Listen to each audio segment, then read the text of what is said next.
souhaite tout de même une bonne soirée à tous nos auditeurs, car chez nous, nous sommes le soir, nous sommes le 22 décembre 2023, quelques jours avant Noël, et je suis en compagnie de mon ami et mon associé Robert le Tigre. Salut Robert. Salut Robert, ami, associé et bientôt ton fiancé. J'espère pas. Je préfère largement ma fiancée, enfin ma petite amie. Tu es bien trop poilu à mon goût. Ah toi tu l'es pas assez au mien. Hein. Coquin, va. Bref, nous nous retrouvons pour un épisode de votre podcast préféré, le régime des actifs, bien sûr, parce que si vous nous écoutez, vous êtes forcément des jeunes actifs en mal d'amour et d'abattements fiscaux. Et ce soir, nous ouvrons la rubrique fiche de lecture. Et aujourd'hui, nous avons l'immense honneur de présenter, de discuter du livre L'État servile, écrit par Hilaire Belloc en 1912, qui a été traduit et édité récemment par les éditions Carmin, qui ont eu la grande gentillesse de nous envoyer le texte à l'avance. Alors depuis, j'ai reçu le bouquin, donc c'est un joli bouquin rouge avec une belle police de caractère, des jolies notes de bas de page, etc. Que tu l'as reçu gracieusement de la part de Moss Majorum ou tu l'as commandé en ligne ? Je l'avais commandé et je les avais contactés pour leur demander quand est-ce qu'on allait recevoir le livre. Et dans leur grande gentillesse, ils nous avaient envoyé le texte oui. Parce que à l'avance. Donc, sinon, nous, on l'a lu en PDF. D'ailleurs, n'hésitez pas à aller sur le site des éditions Carmin. Le livre est disponible, il est à 22 € et normalement, il devrait être disponible dans tout un tas de librairies. Avant de se plonger dans le livre, j'aimerais faire quand même quelques rappels. Alors déjà, il y a sans doute des gens qui nous ont rejoints depuis pas très longtemps et qui connaissent pas le principe de l'émission. Donc l'émission, c'est un podcast qui s'appelle Le Régime des Actifs. Alors mon cher Maurice, est-ce que tu veux expliquer aux gens ce qu'est le Régime des Actifs ? Bien sûr, avec grand plaisir. Déjà, nous en sommes à notre 3e saison, les saisons ayant 10 épisodes. C'est un chiffre que nous avons établi de façon arbitraire, mais le Régime des Actifs est un podcast qui a vocation papoter, palabrer, discuter ensemble de petits sujets qui intéressent, comme son nom l'indique, les jeunes actifs, les jeunes travailleurs et travailleuses, dans tous les aspects du monde des jeunes actifs, que ce soit le travail, que ce soit le quotidien également, que ce soit la lutte face aux dérives autoritaires de l'État, mais aussi pour préparer son avenir, pour préparer son futur, pour préparer peut-être même le post-actif, c'est-à-dire la retraite, pourquoi pas, en parlant d'investissement. Donc vous avez l'excellente rubrique du doigt mouillé. On a fait plusieurs épisodes dessus, c'est notre rubrique phare dans laquelle nous parlons de finances, d'investissement ou d'actions, de bourse. Nous avons ensuite l'instant contribuable, où nous décrions certaines dérives fiscales, et puis tout un tas d'autres sujets qui nous intéressent. Parfois, on s'écarte un peu du rail et on parle de sujets qui, à Robert et moi-même, nous paraissent intéressants. Voilà, actualité, technologie, entrepreneuriat, notamment au travers aussi d'entretiens avec des jeunes entrepreneurs. L'excellente rubrique du jeune actif du jour. Nous interviewons nos pairs. Si vous ne l'avez pas déjà fait, je vous invite déjà à vous abonner au podcast Le Régime des Actifs sur Spotify, éventuellement sur YouTube, de voter dans le sondage de l'épisode. Vous aurez sans doute droit à une question rigolote. Et à côté de ça, partagez l'émission avec vos amis, avec vos proches, avec ceux qui seraient susceptibles d'aimer l'émission. On n'a pas fait ce rappel jusqu'à présent, mais c'est un bon vecteur de développement du podcast. Oui, faites ce que Robert vous dit, partagez. Et sachez que les 100 premiers auditeurs qui partagent aujourd'hui le podcast, le jour où le podcast perce et qu'on touche un gros chèque, on vous achète à tous une Alpine. Bon, je n'aurais rien signé dans ce contrat. Et sinon, n'hésitez pas à nous envoyer des messages privés sur Twitter. Ça nous fait toujours plaisir quand on les reçoit, d'avoir des retours et des discussions avec des auditeurs. Voire même des critiques. Moi, je suis friand de critiques. Tout ce qu'on peut améliorer. Des retours, voilà. Donc le retour dans ce qui est bien comme dans ce qui est amélioré. Alors sur ce, je te propose d'ouvrir notre rubrique de fiches de lecture, en commençant tout simplement par parler assez rapidement, assez succinctement de l'auteur. Donc, Hilaire Belloc, qui a écrit L'État servile, est un jeune franco-anglais, enfin un jeune, c'est un franco-anglais, donc né en France, qui a fui la France lors de la défaite de la France face à la Prusse au 19e siècle, qui a fui avec sa famille, et donc qui est né en 1870 et est mort en 1953. Ça a été un journaliste, un historien et un homme politique. Et à côté de ça, c'est un représentant idéologiquement d'une forme de catholicisme social à tendance réactionnaire. Et si vous voulez en savoir plus, je vous invite à aller sur la chaîne YouTube des éditions Carmin. Ils avaient fait une très sympathique vidéo qui parlait de la vie de cet auteur. Alors juste un petit point qui m'avait assez marqué, c'était que Hilaire Belloc avait vécu comme un simp, mais que finalement il avait transcendé sa condition de simp. Je m'explique. Il était tombé amoureux d'une Américaine et il est parti aux États-Unis aller trouver cette fille. Il a traversé tous les États-Unis de l'est à l'ouest pour aller trouver cette fille. Et cette fille lui a dit finalement qu'elle n'était pas intéressée par lui. Ah, dommage. Il est retourné en Angleterre et quelques années plus tard, elle lui a envoyé une lettre pour lui dire que finalement elle était intéressée. Et il a refait le trajet. Il allait la chercher pour la ramener en Angleterre et il lui a fait un truc comme 5 enfants. Ah, très bien. C'était la question que j'allais te poser. Est-ce qu'il a réussi à tremper le morceau ou pas? Parce que quand même, tous ces efforts méritent salaire. Hein. Il a plus que trempé le morceau. Excellent. Sur ce, parlons du livre et de la thèse. De la thèse du livre, ouais. Thèse du livre, c'est somme toute assez simple, qui est de dire que il y a un phénomène qui est l'esclavage. Alors déjà, le bouquin commence par une présentation des termes. On définit les termes, ce que c'est que l'esclavage, ce que c'est que le travail, ce que c'est que les moyens de production, des ressources, etc. Et donc, la thèse du bouquin est de dire que l'esclavage est une composante essentielle des sociétés antiques qui s'est estompée avec le temps, en particulier avec le christianisme, mais qu'il a retrouvé sa place au fur et à mesure dans les sociétés dites modernes, à partir du XVIe, XVIIe siècle jusqu'à nos jours, sachant qu'il écrit le bouquin de mémoire en 1912. 1912, c'est ça. Avant la révolution bolchevique et l'avènement des totalitarismes du XXe siècle. Et il expose dans cet ouvrage que le capitalisme, ou du moins la forme, le mariage entre le capitalisme et le socialisme qui aboutit à l'État-providence, aurait comme tendance de réinstaurer une certaine forme d'esclavage. Très bien. Grosso modo. Très bien, c'est à peu près la thèse du bouquin. Alors, je pense que ce qui va être bien maintenant, c'est d'essayer de définir les termes tels que les perçoit l'auteur. Oui, le plus important, c'est définir l'esclavage. Alors, déjà, avant ça, donc, l'auteur part du constat que la richesse, donc, nous sommes des hommes, nous vivons dans un environnement. Dans cet environnement, il y a de la richesse. La richesse est produite à partir de 3 composantes, qui sont le travail, la terre et le capital. Donc la richesse, en fait, c'est tous les biens dont nous avons besoin pour vivre.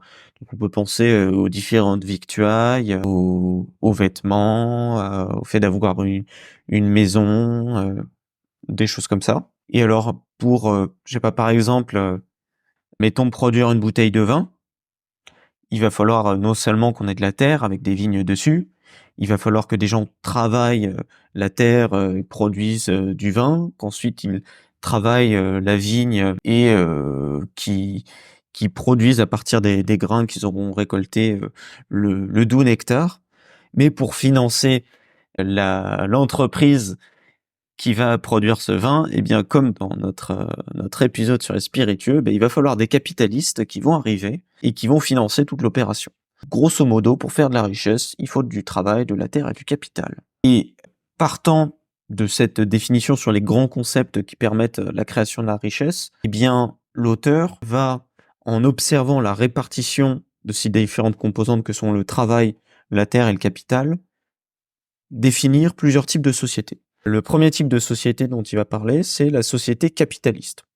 Alors la société capitaliste, selon l'auteur, c'est une société dans laquelle on a un très faible nombre de propriétaires, donc les propriétaires, ceux qui possèdent la terre ou le capital, et on va avoir une masse énorme de prolétaires, donc les prolétaires, ceux qui ont pour seule ressource le travail qu'ils peuvent fournir, mais qui ne vont pas être des propriétaires d'entreprises, de moyens de production, etc. À côté de ça, on va avoir la société communiste, Collectiviste / socialiste. celle dans laquelle en fait c'est l'État qui est le propriétaire de tout, et ensuite l'État servile, donc une forme d'État dans laquelle il va y avoir une forme d'esclavage, où on a encore un faible nombre de propriétaires, mais dans laquelle on va pas avoir une masse de prolétaires libres sans terre, mais une masse d'esclaves, ou en tout cas de citoyens en état de servilité, qui vont être contraints par la loi à travailler pour les propriétaires. Oui. Est-ce que tu as des choses à dire sur cette définition? Dans les définitions de l'auteur, on constate que il reprend un peu les positions de Marx dans la façon dont il expose cette dichotomie entre capitaliste et prolétaire. Mais j'ai quelque chose à avouer à nos auditeurs, c'est que j'ai eu beaucoup de mal à lire ce livre. Déjà, en termes de durée, j'ai mis un temps fou à le lire. Et que surtout, il y a beaucoup de choses que je n'ai pas comprises. Par exemple? Eh ben, par exemple, bon, on y arrivera quand on parlera de l'état servile de nos jours dans la fin de sa thèse. Mais sur sa notion même d'esclavage.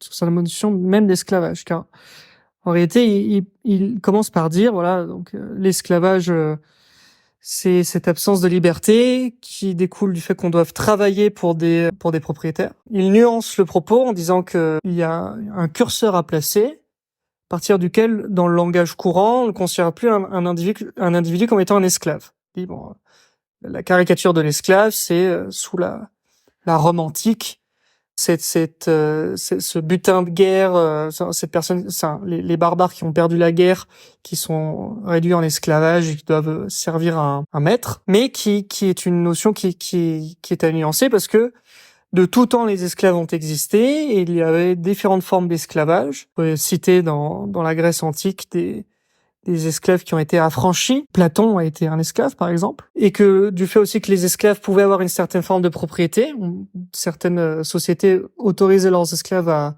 accumuler des petites richesses et qui pouvaient racheter leur état leurs conditions. Et cette évolution nous mène aussi jusqu'au Moyen-Âge, où on est passé des grandes seigneuries avec des serfs qui labouraient la terre qu'ils ne possédaient pas, jusqu'à un modèle social où les terres étaient possédées par les paysans, le tout chapeauté néanmoins par des castes. Et c'est là où je commençais à avoir un peu du mal à discerner, en fin de compte, où est-ce que l'auteur essaie de nous mener, si vraiment il considérait comme grande catégorie le simple fait de travailler pour quelqu'un d'autre comme étant de l'esclavage.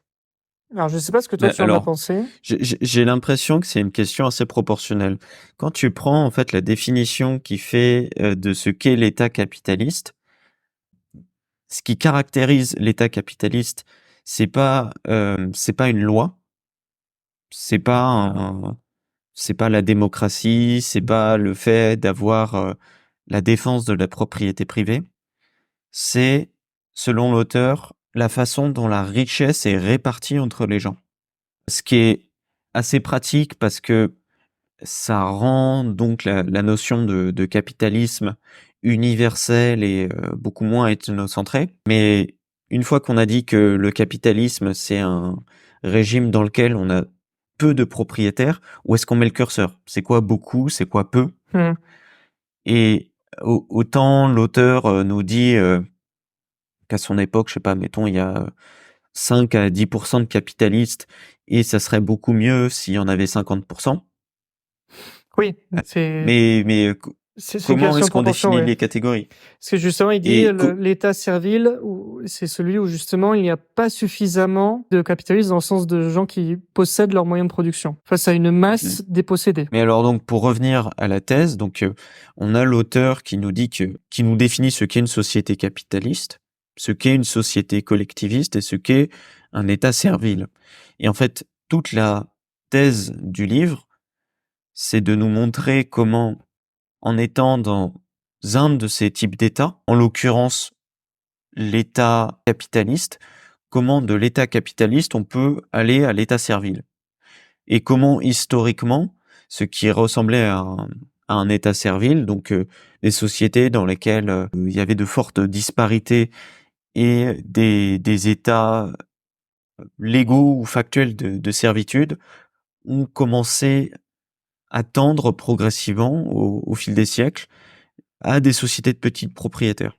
Et ensuite, comment ces sociétés de petits propriétaires sont devenues des sociétés capitalistes. Ce que va nous dire l'auteur, comme tu disais, c'est que suite à la chute de l'Empire romain, eh bien, on a basculé progressivement vers une société féodale, qui était une société, grosso modo, dans laquelle on avait des seigneurs qui avaient des terres, et sur ces terres, on avait des serfs. Ces serfs étaient rattachés à la terre et ne pouvaient pas s'en disposer.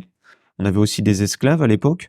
Progressivement, le nombre d'esclaves a fini par tendre vers zéro. Et la condition des serfs s'est progressivement améliorée en n'ayant non plus le serf qui était rattaché à la terre et qui devait quelque chose au seigneur, mais plutôt le serf qui devenait un propriétaire de la terre, mais sans forcément avoir le droit de vendre la terre. D'ailleurs, c'est assez intéressant parce que on se rend compte que la notion de propriété privée telle qu'elle est aujourd'hui, c'est quelque chose quand même d'assez moderne, parce qu'au Moyen-Âge, on avait déjà d'un côté ces paysans qui ne pouvaient pas, mettons, déshériter leurs enfants de leur terre et qui pouvaient pas la vendre à qui voulait. Ils étaient en quelque sorte forcés d'être propriétaires de leur terre. Et à côté de ça, on avait des corporations d'ouvriers qui pouvaient fixer la production totale, je sais pas, mettons, de draps ou de vêtements qui étaient produites dans une ville et empêcher des nouveaux venus de rejoindre la profession.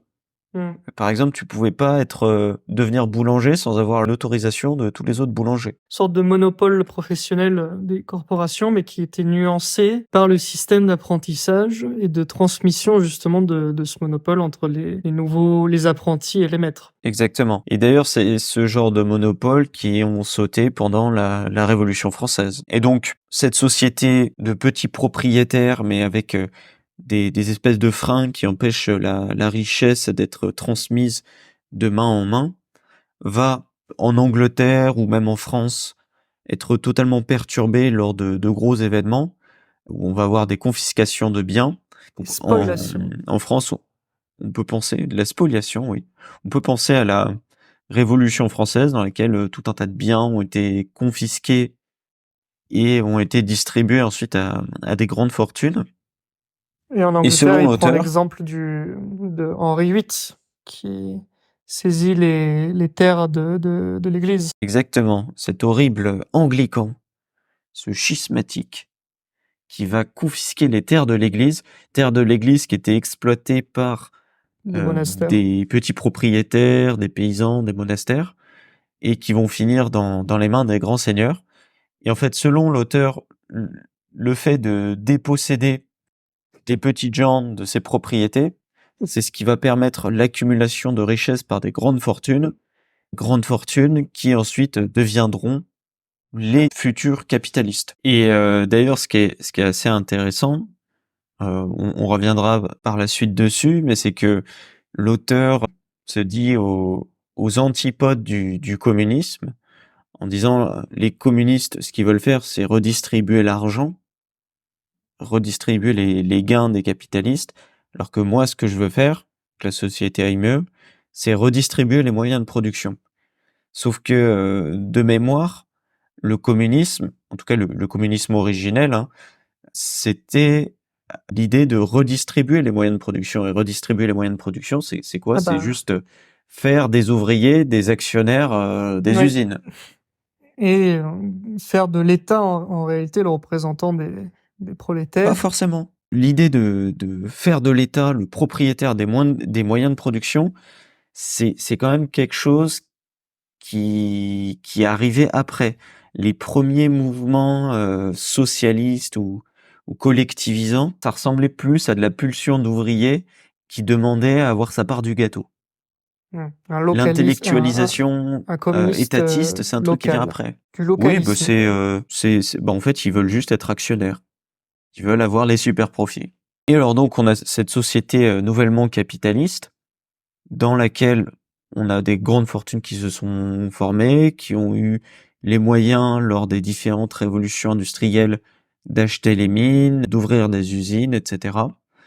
Et qui vont accumuler énormément de richesses et qui vont créer cette richesse en exploitant le travail des prolétaires. En fait, le problème de la société capitaliste, selon Hilaire Belloc, c'est une société qui génère énormément de tensions. Pourquoi? Parce que le travail dans les usines est très dur, les ouvriers vivent dans des conditions très précaires, ils ont une très forte mortalité. Une fois qu'ils sont plus en état de travailler, ben ils ont pas de retraite. Hmm. Et Monsieur Belloc n'est pas content quand il décrit les conditions précaires des prolétaires, mais il n'est pas content non plus quand les prolétaires élisent des représentants qui ensuite font passer tout un tas de lois visant à améliorer certes par la force, mais améliorer leurs conditions de vie, et notamment les conditions de travail. Très bien, mais est-ce que tu peux nous dire pourquoi est-ce qu'il est pas content? Alors, je vais te dire ce qui l'énerve, mais je t'avoue que je n'ai pas compris pourquoi. Dans le dernier chapitre, si je ne m'abuse, il prend l'exemple du salaire minimum. Il parle du salaire minimum comme étant une émanation de cet état servile, où des travailleurs, en réalité, sur une brève période de temps, bénéficieraient d'un salaire minimum pour un travail grâce à une loi positive qui serait garantie par l'État, et donc par les représentants de l'État et surtout par les juges. Et donc, si un travailleur s'engage à fournir tant de travail, un commun accord, donc on parle bien d'un contrat avec son employeur, ici le capitaliste, et qu'il ne respecte pas ce travail, il sera évidemment châtié, car il n'aura pas honoré son contrat. Et inversement, un capitaliste employeur qui ne paierait pas ce salaire minimum aux prolétaires travailleurs serait également forcé de lui payer et de lui verser cette somme. Or, lorsqu'on applique cette logique sur une large période de temps, on se retrouverait dans le cas de figure où pour un travail donné dans un secteur donné, des travailleurs seraient limités par ce salaire minimum et dans un sens comme dans l'autre, ne pourraient pas négocier leur salaire à la hausse car, du fait d'un certain empirisme, ça aurait fonctionné par le passé, ça fonctionnerait forcément aujourd'hui. Donc, il faudrait rester à ce salaire minimum. Et c'est là où je n'ai pas compris, en réalité, pourquoi Belloc prenait cet exemple et ce qu'il entendait par servilité, autre le fait de dire, bon, bah, il a été prouvé que de façon empirique, quand tu as un salaire minimum, ça tire vers le bas tout le monde et tout le monde reste à salaire minimum. Est-ce que toi, tu l'avais compris comme ça? Alors, de manière plus générale, problème qu'Hilaire Belloc a avec le syndicalisme et avec les différentes lois qui sont faites pour protéger, entre guillemets, les travailleurs et pour encadrer le travail, c'est qu'en fait, elles portent atteinte à la liberté économique, à la liberté contractuelle. Oui, Euh, bah alors je on suis d'accord a, également, mais de là à en faire une forme d'esclavage, alors juste histoire de contextualiser, parce que je pense qu'on n'a pas encore développé tout ce qui permettrait à nos auditeurs de comprendre la thèse de Belloc. Belloc, ce qu'il faut savoir, c'est qu'en fait, il milite pas pour que les travailleurs vivent dans des conditions saines et hors de la précarité, et il milite pas contre les grands propriétaires. Belloc, c'est quelqu'un qui va avoir une vision très réactionnaire, mais pas forcément dans un sens péjoratif, mais quelqu'un qui est nostalgique de l'époque des petits propriétaires et qui rêve d'une société idéale dans laquelle on aurait une grande partie des gens qui seraient propriétaires de leurs moyens de production. en se disant que cette société serait désirable, non pas parce qu'elle créerait plus de richesses, mais parce que elle serait peuplée d'individus libres. Et en fait, il va y avoir une forme, je dirais, un peu de schizophrénie dans sa critique du capitalisme, parce que d'un côté, il va parler de l'instabilité qu'il voit dans le capitalisme, qui est liée aux tensions qu'il y a entre les prolétaires qui vivent dans la précarité et les capitalistes. Mais de l'autre côté, les solutions apportées par l'époque à cette précarité, que sont des solutions qui viennent par l'intervention de l'État, vont à l'encontre de la liberté économique et donc vont à l'encontre aussi de, par exemple, des petits propriétaires qui voudraient embaucher des gens ou même juste ont tendance à infantiliser les prolétaires. Oui, alors tu as raison, et c'est pour ça que je pense qu'il y a une confusion entre justement la notion même d'esclavage et la notion du sacrifice de liberté. Un esclave n'a par définition aucune liberté. C'est l'objectivisation de la personne humaine. Tandis que dans les multiples exemples qui sont développés tout au long du bouquin, on a certaines formes de sacrifice de la liberté avec néanmoins des contreparties. Certes, pas toujours équivalentes, mais qui à l'origine ont tout de même une forme de liberté. Exemple, le serf du Moyen-Âge. À la base, il y a quand même une sorte de contrat entre le serf et le seigneur.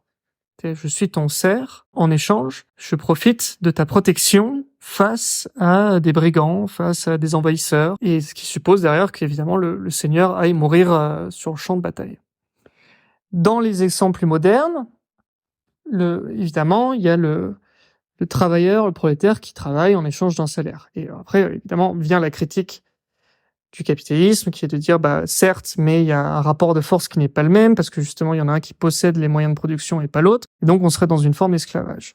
Et c'est pour ça que je ne pense pas avoir les outils intellectuels pour comprendre l'ensemble de cet ouvrage, parce qu'il y a le côté contexte, historique, et aussi savoir, il aurait fallu qu'on lise peut-être le Capital de Marx pour avoir le revers de la médaille. Mais voici la question que je te pose. Est-ce que le prolétaire qui fuit la campagne pour aller travailler en ville dans les grandes métropoles qui s'industrialisent au siècle de Belloc avait le choix, ou pouvait-il rester dans leur campagne et donc suivre ce modèle de petite propriété tel qu'il idéalise? Je pense que les acteurs économiques ont choisi d'avoir une vie plus confortable et plus riche, et que la précarité de l'ouvrier telle qu'elle est dépeinte n'est pas forcément vraie dans tous les cas. Si on prend un livre qui a été écrit à peu près à la même époque que celui de Belloc, qui est Administration industrielle et générale, qui a été écrit par Henri Fayol, donc qui était un propriétaire d'une mine qui exploitait de la houille, donc du charbon, et qui est un des gros fondateurs, qui est peut-être le fondateur du management moderne, qui est beaucoup plus utile et intéressant qu'un gars comme Taylor. Et alors, quand on lit le livre de cet industriel, eh bien, il y a une petite annexe dans laquelle il va parler de ses ouvriers et de l'évolution de la richesse de ses ouvriers. Et on découvre comme ça qu'on a des gens qui sont arrivés de la campagne, qui avaient pas le sou, qui ont commencé à travailler à l'usine. Et en fait, travailler à l'usine, ça fait gagner beaucoup plus qu'être paysan. Et ces petits ouvriers, qu'est-ce qu'ils ont fait de leur argent? Ils ont acheté des appartements qu'ils ont loués à d'autres ouvriers. Et autant il y a peut-être une certaine vérité dans le fait que des ouvriers en certains lieux, à certaines époques, ne gagnaient pas bien leur vie, autant faut garder en tête que les ouvriers du 19e siècle, c'était l'équivalent de la classe moyenne d'aujourd'hui. C'était des gens qui étaient peut-être pas aussi instruits et éduqués qu'aujourd'hui, mais qui avaient quand même un pouvoir d'achat qui était très au-dessus de celui des paysans. Non, je me permets de revenir quelques étapes en arrière et de revenir à cette notion de servilité. Alors, la servilité, telle qu'elle est définie par Belloc, c'est le fait d'être contraint par le droit positif à travailler pour quelqu'un d'autre. Et alors, en cela, ça ne suppose pas forcément qu'on a une totale objectification de la personne. D'ailleurs, quand on regarde les esclaves pendant l'Antiquité, parce que quand on parle d'esclavage ici, c'est vraiment les esclavages au sein d'une société. C'est pas les Noirs mis en esclavage par les Blancs ou par les Arabes. Ça n'a rien à voir. Les esclaves, au sein, mettons, de la Rome antique ou de la Grèce antique, avaient une forme de dignité. C'était pas des meubles. La vision de Belloc, c'est donc cet esclave qui serait forcé de travailler pour quelqu'un qui serait, dans sa vision moderne, le maître, le capitaliste, et qui, à côté de ça, n'aurait juste pas les moyens de devenir lui-même propriétaire et de sortir de sa condition de servilité. Notre cher Belloc, il voit notre société capitaliste tendre progressivement vers une société ressemblant à la société antique, mais avec des aspects plus modernes. Comment est-ce qu'il pense qu'on arrive à de nouveau à cet état servile? C'est tout simplement par les différentes interventions de l'État, que ce soit les salaires minimums, les pensions, les retraites étatiques, etc.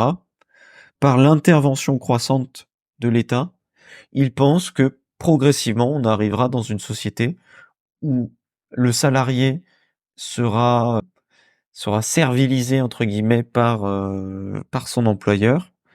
Il recevra de l'argent qui lui permettra à peine de survivre et il n'aura pas moyen de sortir de cet état-là. Il sera obligé de travailler pour. Mais maintenant, nous, on est 100 ans après Belloc et même 110 ans. Est-ce que est-ce qu'on peut dire aujourd'hui que les gens sont forcés de travailler pour les grosses entreprises capitalistes? La question, tu l'as peut-être un peu trop granularisée. Parce que si on la prend au sens plus large, est-on obligé de travailler pour les autres?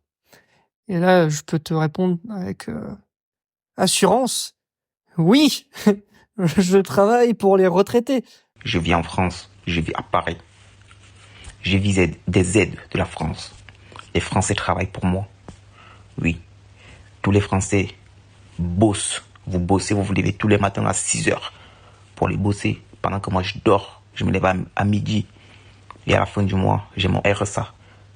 Oui, alors on nous force à travailler aussi pour les oisifs, avec cette bonne foi qui s'est depuis perdue, qui était de dire il y a l'assurance chômage, il y a l'aide aux plus démunis, qui a complètement dégénéré pour devenir une sorte d'achat de la paix sociale auprès des populations les plus défavorisées, mais qui, sans cette aide, plierait l'État par la violence. Très bien. Je vous propose donc d'ouvrir la suite qui va être une discussion sur le thème: est-ce qu'aujourd'hui on vit dans un état servile et donc par conséquent, est-ce que Belloc a vu juste? Et si oui ou sinon, dans quelle mesure?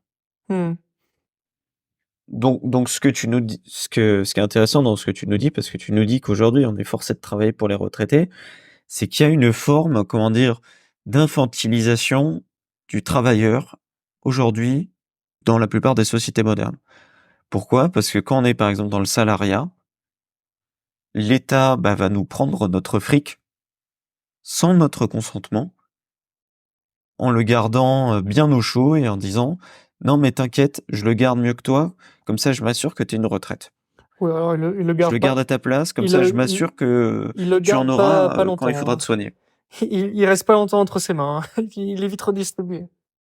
Oui, Mais ce faisant, cet argent qu'il nous prend, c'est de l'argent qu'on aurait pu épargner, c'est de l'argent qu'on aurait pu investir pour se développer, pour devenir plus riche, pour s'émanciper. En fait, c'est une question à laquelle aujourd'hui, quand j'ai fini de lire le bouquin, j'étais au soleil, et je me suis posé la question, je me dis comment essentialiser le racket de l'État?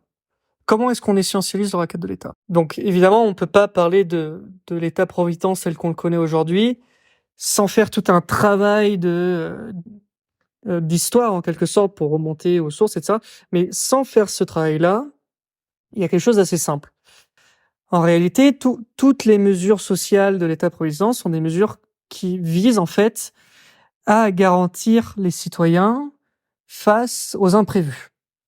L'imprévu de la vieillesse, avec la retraite. L'imprévu du chômage, avec l'assurance chômage. L'imprévu de la santé, avec la sécurité sociale. Mais tous ces imprévus se posent une chose qui est cette solidarité. D'ailleurs, la solidarité est un mot très fort que la République emploie sans arrêt. Vous avez le ministère des solidarités. C'est cette solidarité, en fait, c'est le plus grand nombre qui s'associe pour rendre possible ce qui serait impossible au niveau individuel. Et donc c'est très simple. Imaginons que on décidait demain de donner la liberté totale aux gens. Par exemple, la liberté de ne pas assurer sa voiture. Parce qu'aujourd'hui, si vous avez une voiture, vous êtes obligé de l'assurer. Alors, heureusement, je crois que les assurances des voitures sont encore privées, mais ce serait pas impossible d'avoir un système où elles seraient nationalisées. C'est le cas de l'assurance maladie, c'est le cas de l'assurance chômage. Mais imaginez votre voiture. Pourquoi vous assurez votre voiture? Parce que si demain je rentre ma voiture dans votre voiture, si je ne suis pas assuré et que je ne suis pas solvable, moi je finis à la rue parce que je vous aurais donné tous mes biens, toutes mes richesses, et de l'autre côté, votre préjudice, ça se trouve, il sera pas entièrement réparé de fait de mon insolvabilité. Grâce à l'assurance, non seulement vous êtes réparé entièrement, mais en plus de ça, moi, je n'ai pas forcément à débourser de l'argent. C'est l'assurance qui s'en charge. Sauf que cela suppose qu'il y ait suffisamment de cotisants. S'il n'y a pas suffisamment de cotisants, la caisse de l'assurance, peut-être qu'elle n'est pas capable d'amortir tous les préjudices en même temps, et donc le système se casse la gueule. Si le système est entièrement privé, l'assurance que vous payez sera peut-être un peu plus chère, parce que tout le monde aura la possibilité de décider si oui ou non cotiser. Ça se trouve, moi j'en ai rien à foutre, je préfère prendre le risque d'écraser ma voiture, que vous puissiez pas être réparé et de finir pauvre. Et c'est tout, et c'est là où se joue en fait cet enjeu, parce que l'État vient vous dire non, on ne veut pas prendre le risque que les gens décident de ne pas le faire, et on force la main aux gens en les obligeant à s'assurer. Alors attention, parce qu'il y a certains domaines dans lesquels tu es forcé d'être assuré. Je sais pas, mettons, t'es une assurance maladie, mais tu vas avoir le choix de quel assureur privé tu vas choisir de prendre. C'est le cas des voitures d'ailleurs. C'est pour ça que j'ai commencé en disant que c'était encore géré par le privé. Pareil pour les habitations. C'est pareil pour les habitations. Mais c'est pas le cas c'est pas le cas pour l'assurance maladie, ni pour l'assurance chômage, ni pour tout le reste. On est en plein d'endroits contraints de dépenser pour notre bien, hein, au nom de notre bien. En fait, on va sacrifier notre liberté économique, on va nous prendre notre argent pour le donner ça et là, et pour nous le redonner amoindri, tout rabougri, quelques années plus tard, quelques 40 ans plus tard, après le passage de l'inflation. Mais j'ai pas l'impression qu'on soit, totalement forcé de faire ça. Par exemple, si on prend la question des retraites. Aujourd'hui, quand t'es freelance, quand t'as une entreprise, tu as des formes juridiques d'entreprise dans lesquelles t'es pas obligé de cotiser aux retraites. Pas dans les mêmes proportions, quoi. Ouais. Mais en ce sens, tu peux capitaliser, tu peux garder l'argent, mettons, dans ta société, te payer un SMIC, et conserver l'argent pour plus tard sans avoir à passer par la caisse des retraites. Mais n'empêche que ces choses-là sont assez compliquées. Après, aujourd'hui, ce qui est assez intéressant, c'est que via les phénomènes d'ubérisation générale, via l'internet, que ça soit les Amazon, les Uber, les Shopify, etc. En fait, on est revenu dans une société dans laquelle il est beaucoup plus simple d'entreprendre pour un particulier, dans laquelle on a besoin de moins de capital et peut-être de moins de réseau.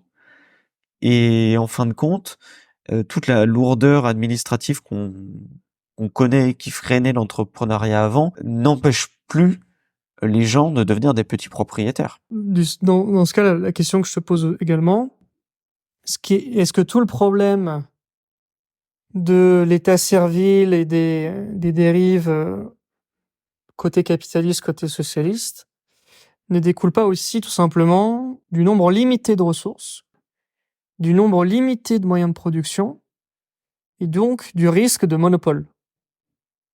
Parce que le monopole, en fin de compte, c'est la source de tous les maux, que ce soit dans les yeux d'un Marx qui va critiquer les capitalistes qui ont la main mise sur tous les moyens de production, mais c'est aussi une critique qu'on retrouve de l'autre côté, chez les plus grands libéraux. Milton Friedman, dans sa vision totalement libéralisée de la société, conserve un État certes purement régalien, mais qui édicterait des règles qui viseraient à empêcher le plus possible les monopoles. Eh bien, moi, en tant qu'investisseur, je suis très fan des monopoles et des oligopoles, donc je n'ai pas du tout une vision aussi hostile que ces gens-là. Plus sérieusement, je pense pas que la limitation des ressources crée les déséquilibres. Au contraire, quand on regarde l'Angleterre du XVe siècle et celle du XIXe, on voit que l'Angleterre du XIXe siècle est beaucoup plus riche. Il y a beaucoup plus de prospérité. Il y a beaucoup moins de problèmes de sous-nutrition et de malnutrition. Et c'est permis par l'explosion de richesses créée par le capitalisme et par les révolutions industrielles. Et en fait, tout le problème de l'auteur, c'est que ce qu'il veut, c'est la liberté, mais la liberté telle que lui la conçoit, qui est une liberté restreinte où on ne peut pas se débarrasser de sa propriété si facilement que ça, et on ne peut pas accumuler de trop grosses propriétés, implique une société dans laquelle les gens sont moins riches, une société dans laquelle les gens ont moins envie de vivre. Et que la société moderne soit servile ou pas, le fait est que les gens désirent la prospérité, les gens désirent le confort, et on a tout un tas de gens qui désirent vivre dans les sociétés occidentales. Même sans liberté. Et même ce concept de liberté, pour moi, il est à relativiser, parce que autant il y a un certain parallèle qu'on peut faire intellectuellement entre les travailleurs d'aujourd'hui et les esclaves de l'Antiquité, dans le sens où ils vont avoir du mal, effectivement, à monter l'ascenseur social et à devenir des propriétaires, encore que aujourd'hui c'est facilité par l'internet. Mais la grosse différence qu'on a nous dans les sociétés occidentales par rapport à ces sociétés antiques, c'est qu'on a de la liberté politique. C'est que aujourd'hui, en fait, la masse des miséreux peut décider d'élire un gouvernement totalement marxiste qui va prendre les biens de production à l'un et les distribuer à l'autre.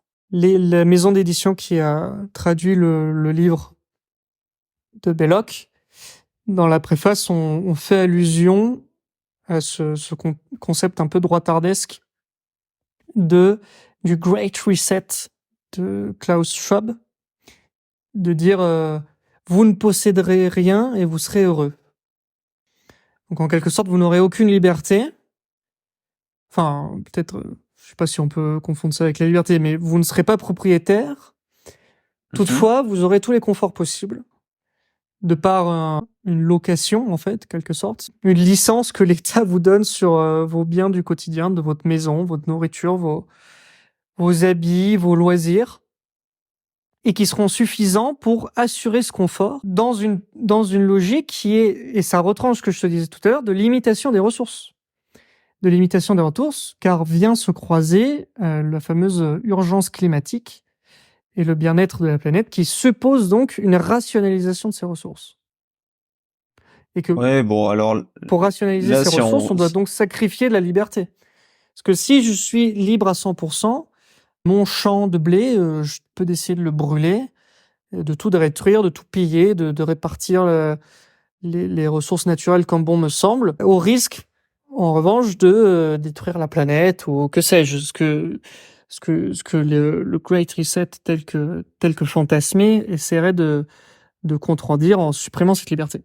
Ce qui est sûr, c'est que au-delà de ce qui est dit par Klaus Schwab dans son livre Le Great Reset, il y a de tout temps, chez les possédants, une pulsion de se dire qu'en fait, au final, les petites gens, les gens qui sont moins riches qu'eux, ont besoin d'être gouvernés par des gens vertueux qui sont, qui sont les riches et qui sont les sachants. Ces gens-là, si tu les laisses faire ce qu'ils auraient envie de faire, eh bien, tu te retrouves dans une société où en fait, ils vont juste virer toute liberté politique aux petites gens Dans une société dans laquelle tu vas avoir des institutions politiques qui vont être déséquilibrées, ou tu vas avoir une mauvaise représentation de l'opinion publique dans les médias. C'est pour ça qu'on a des phénomènes populistes.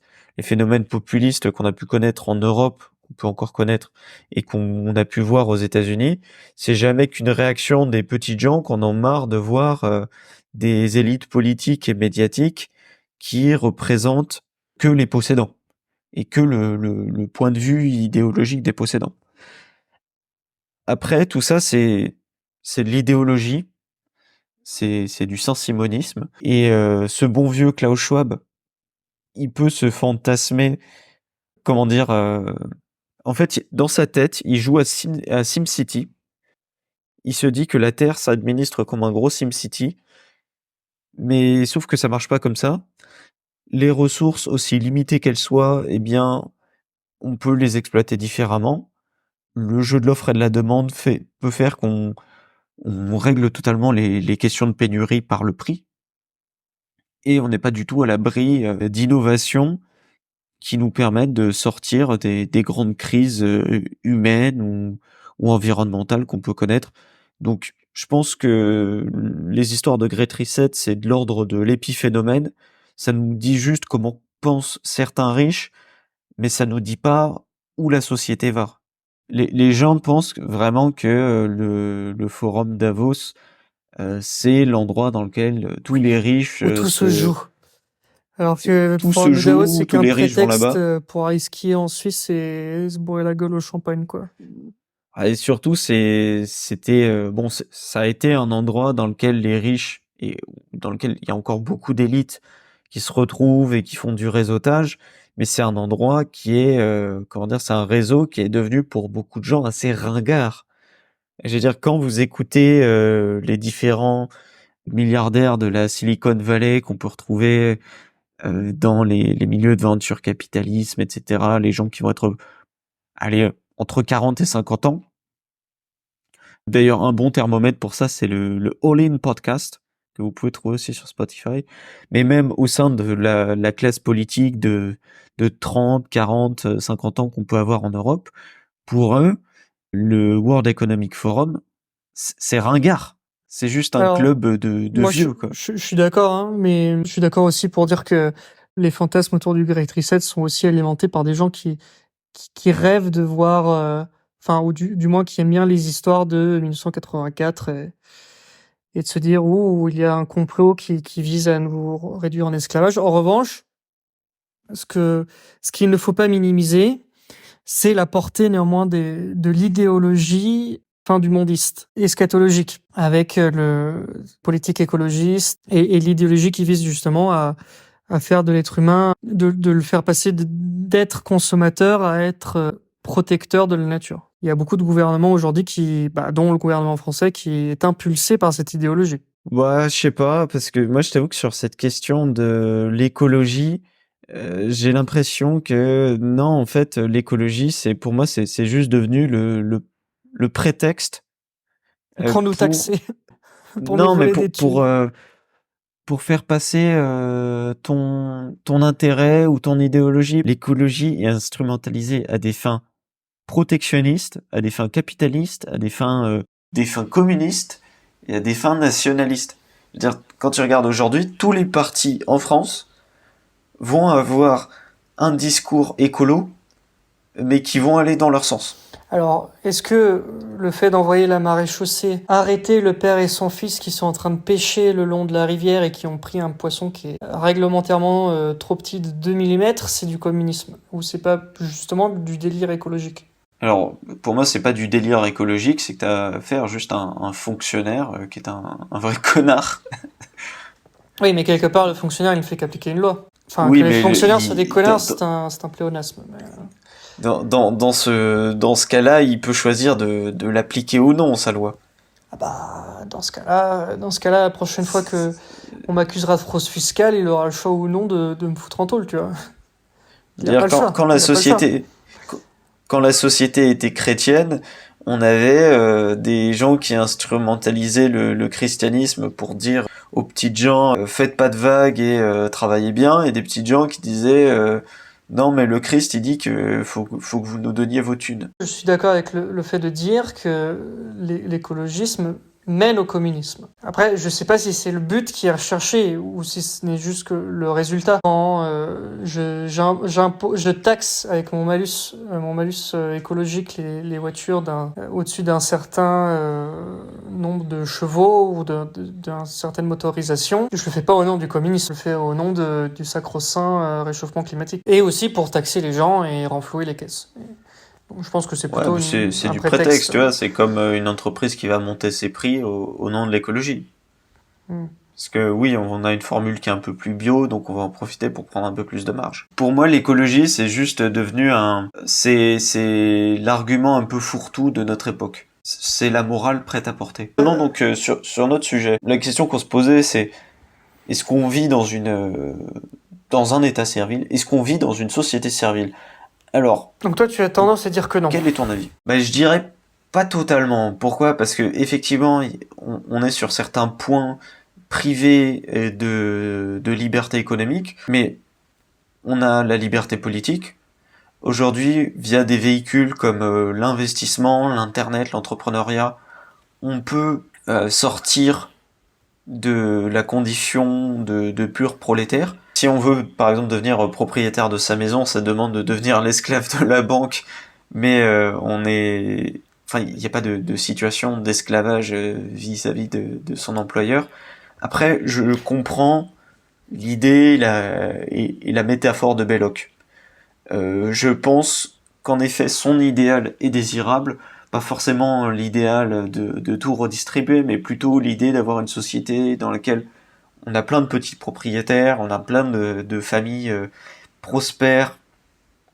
Pourquoi? Parce que tout simplement, on est plus heureux quand on a son moyen de production, et dans une société où tout le monde est propriétaire, on risque moins d'avoir son voisin qui vient te casser la figure pour te piquer tes ressources. Je rejoins ton avis. J'ai un non mitigé. Non, nous ne sommes pas dans un état servile, mais il y a un peu de oui dans le sens où deux, trois trucs qui nous cassent les couilles. En fait, c'est tout le problème que j'ai, c'est vraiment avec la définition d'esclave. Depuis le début, c'est le mal que j'ai avec ce livre, c'est le fait de dire que on tendrait vers une certaine forme d'esclavage. Et dans notre société, force est de constater que tous les trucs qu'on peut critiquer, en réalité, c'est pas vraiment de l'esclavage, c'est juste du vol. Enfin, il faut pas confondre esclavage et spoliation. Le fait que l'État vous ponctionne vos salaires à des taux délirants pour ensuite le redistribuer à droite à gauche, c'est pas de l'esclavage. Comme tu disais, si tu veux acheter une maison, t'es esclave de la banque. Moi, je suis pas d'accord. Là, je vais dans la Creuse. Des maisons qui coûtent pas cher, je t'en trouve à l'appel. Et la seule chose qui m'empêche d'y aller, c'est que j'ai juste pas envie de vivre seul, loin de tout. Et pour autant, ça veut pas dire que ça sera toujours le cas dans la Creuse. Ça se trouve, dans 50 ans, il y aura un hub technologique qui fera que tout le monde voudra se ruer là-bas si on aura fini avec le centralisme parisien. Pour autant, je suis pas esclave. J'ai un choix. Et je fais un choix qui peut être discuté et discutable. Mais je ne suis pas esclave. Et sinon, cette idée qu'en fait, les mesures sociales mènerait forcément à une fin de la liberté économique, c'est pas vrai. Quand on regarde un pays comme la France, effectivement, les mesures sociales nous étouffent, nous, la classe moyenne, et ont freiné le tissu économique, mais les pays dans lesquels on a réussi à allier du socialisme et à préserver la propriété privée, ça existe. Prenons par exemple la Suède. La Suède, c'est un des pays qui a le plus de pépites en bourse, qui a une croissance incroyable, qui a une super sécurité, dans lequel on a pourtant énormément de prélèvements obligatoires, une grosse dépense publique, mais sans étouffer les gens. Et avec des mécanismes de concurrence qui évitent la paupérisation et la dégradation des services publics. Mais alors, mon cher Maurice, je vois que... Oui. Juste une chose. Prenons un exemple en le tirant un peu par les cheveux. On a dit, ce que dénonce Belloc, c'est le fait d'être obligé de travailler pour quelqu'un d'autre. Et c'est là où je peux rajouter un peu de oui dans ma réponse du non. Parce que comme on l'a dit tout à l'heure, moi je suis obligé de travailler pour les boomers pour payer leur retraite. Maintenant, imaginons que je ne veuille pas travailler. J'ai le droit. Personne va venir me mettre un couteau sous la gorge pour travailler. Si j'ai envie de vivre comme Diogène le cynique, tu vois, je peux. Imaginons Voilà, j'ai travaillé 30 ans. Je me suis acheté ma maison dans la Creuse. Et j'ai mon petit lopin de terre et mes outils pour labourer mon champ. Et là, je me dis, je ne veux plus payer quoi que ce soit. Je ne veux plus payer mon électricité. Je ne veux plus payer mon forfait Internet. Je ne veux que labourer mon champ. Et vivre Taxe foncière. d'eau fraîche et d'amour. Ah, tu as touché du doigt ce que je voulais dire. La taxe foncière. Taxe foncière. Taxe foncière, quelque part, m'oblige à travailler. Exactement, ça t'oblige à interagir avec les autres et à jouer au jeu économique. Parce que si je paye pas ma taxe foncière, j'ai l'huissier qui vient. On me dit, monsieur, faut payer. Et si je dis je ne veux pas payer, il me saisit ma maison. Donc, as-tu une dernière remarque / question à me poser? J'ai l'impression que oui. Avant juste de conclure, j'aimerais te poser la question très rapidement. Qu'est-ce que t'as pensé de l'ouvrage? Et après, je donnerai aussi mon avis. Je pense que l'ouvrage est trop court. Je pense que l'auteur ouvre trop de portes, des sujets trop complexes pour qu'ils soient traités en si peu de pages. Et surtout, malheureusement, il a écrit le bouquin avant la révolution bolchevique. Donc il se prive de tout un pan de raisonnement sur la critique du collectivisme. Et surtout, voilà, j'ai eu du mal à comprendre certains points où il voulait en arriver. Genre typiquement le truc des salaires minimums, j'ai pas compris. Alors peut-être qu'il faudrait que je le relise. Alors moi, en ce qui concerne le livre, donc le propos du livre, je vais pas forcément être du même avis sur toutes les portes ouvertes parce que le propos c'est vraiment de parler de l'état servile. Ce que j'ai apprécié déjà dans le livre, c'est que c'est écrit dans une langue qui est assez claire. Les termes sont bien définis, on comprend les idées assez facilement. Là où chez d'autres penseurs réactionnaires, on peut être juste dans le bon mot, la bonne phrase et pas forcément dans le concept. En revanche, ce que j'ai trouvé pas clair, en fait, c'est justement cette partie dans laquelle il décrit en quoi la société capitaliste se dirige vers une société servile. J'ai pas vraiment l'impression, là je suis du même avis que toi, que on comprenne clairement en quoi les mesures sociales mènent à une forme de néo-esclavage et de néo-servilité. Et en fait, je pense que c'est surtout dû au fait que nous, on vit après lui, et nous, on connaît le socialisme, on voit ce que ça donne, et on se projette pas du tout de la même façon que lui dans ce à quoi pourraient aboutir des mesures sociales. Après ça, j'ai trouvé aussi que le volet historique était assez intéressant, notamment sur le début était le bien, Moyen-Âge. Ouais, sur l'évolution de la notion d'esclave, c'était intéressant. Et sinon, au-delà de ce qu'a fait l'auteur, je trouve que le travail de l'édition est assez bon. Pourquoi? Parce qu'il y a des commentaires sur ce que dit l'auteur, sur les fois où il peut se fourvoyer. Par exemple, quand il dit, il parle des virils français qui ont refusé la servilité. De la francophilie de l'auteur qui a un biais, qui ne voit pas que la France est déjà totalement servilisée. Ah, mais il a un biais francophile et catholique.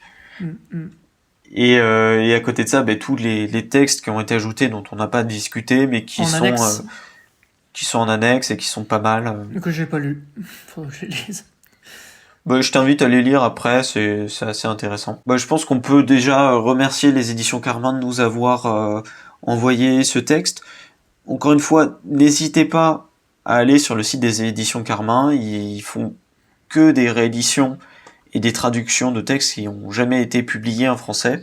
Ils avaient fait un livre de Chesterton, si je me trompe pas, et qui s'appelle Orthodoxie. Et à côté de ça, il y avait un livre sur un Nietzsche chrétien, je me souviens plus exactement du nom. Not a sponsor. J'avais déjà... on peut dire que c'est un sponsor, mais bon, on a quand même acheté le livre. J'ai dit not a sponsor. Not a sponsor. Ah, pardon. J'entendais notre sponsor. Malheureusement, d'ailleurs, s'il y a des gens qui veulent nous sponsoriser, n'hésitez pas. Alors là, on peut faire l'équipe et le café. Vos services et vos produits. Voilà, c'est L'homme du ressentiment de Max Scheler, le premier livre qu'ils avaient sorti. J'avais moins aimé, mais celui-là, j'ai trouvé ça intéressant. As-tu des propositions d'ouvrages pour la prochaine rubrique fiche de lecture? Maintenant, on pourrait lire Hayek, route de la servitude. Alors, l'autoroute de la compléter le servitude que j'ai sous la main, ça compléter pourrait le être tableau. pas mal. Ce qu'on pourrait faire, en fait, je pense, dans c'est le- un dans le épisode peut-être sondage. sur le droit. Tu mets dans le sondage, tu mets que voulez-vous Vas-y, comme on va vision. mettre un sondage, un épisode spécial droit ou un épisode spécial je ne sais quoi. Tiens, la littérature de Narbonoïde, ça peut être rigolo avec la lettre de Montmoulin. Très bien. Bon, alors, moi, je n'ai qu'une chose à dire, mon cher Robert, c'est que le passé, c'est bien, mais que l'avenir, c'est mieux. Alors l'avenir c'est beaucoup mieux et surtout si c'est un avenir de petits propriétaires et pas de petits serviteurs. On aura tous notre château et notre champ et notre calibre 12. Le calibre 12 c'est très important. Ton crâne rasé, laisse sur ton manteau de fourrure à l'entrée. Oublie ta couleur, viens t'asseoir à mes côtés. Parle-moi de ta mère, parle-moi de ta sœur, parle-moi de l'épicière et de son chou-fleur. Parle-moi de Baudelaire, parle-moi de toi. Qu'est-ce que ça peut faire? On aura tous la gueule de bois. Car à mon comptoir, on frime pas, non.